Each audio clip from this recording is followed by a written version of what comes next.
দক্ষিণ চব্বিশ পরগনা জেলার গঙ্গাসাগরে খুশির জোয়ার। লক্ষ্মীর ভান্ডারে মুখ্যমন্ত্রীর নামে পুজো দিলেন মহিলারা।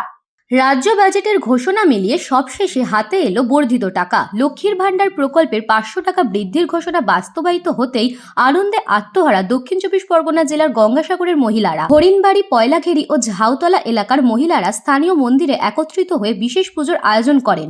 রাজ্য সরকারের ঘোষণা অনুযায়ী সাধারণ শ্রেণীর মহিলারা এখন থেকে হাজারের বদলে 1500 টাকা এবং তপশিলি জাতি ও উপজাতিভুক্ত মহিলারা 1500-র পরিবর্তে 1700 টাকা করে পাচ্ছেন। অনেকের অ্যাকাউন্টেই এই বাড়তি টাকা ঢুকতে শুরু করেছে।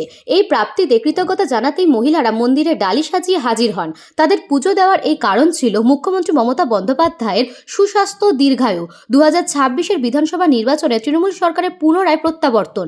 পুজোয় সামিল হওয়া এক মহিলা জানান, আগামীকাল লক্ষ্মী ভান্ডারে 1500 টাকা পেয়েছি, এই জন্য আমরা আজকে মন্দিরে পুজো দিয়েছি। বাড়ি বিশালক্ষী ঝাঁকলা মন্দির। আনন্দে লক্ষ্মী ভান্ডার টাকা পাওয়ার জন্য, বাড়ানোর জন্য 1500 টাকা করে কালকে ভাতা পেয়েছি, সেই জন্য আমরা মন্দিরে পুজো দিয়েছি। এবং দিদি যে আমাদের জন্য ভাবছে, আমরা দিদি সুস্থ থাকার জন্য মন্দিরে পুজো দিয়েছি। দিদি যেন ভালো থাকে, সুস্থ থাকে, আগামী দিদি আমাদের পাশে দাঁড়াতে পারে, সেই জন্য আমরা মন্দিরে পুজো দিয়েছি।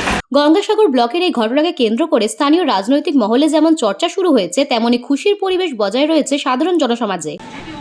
ছবি যা এই তো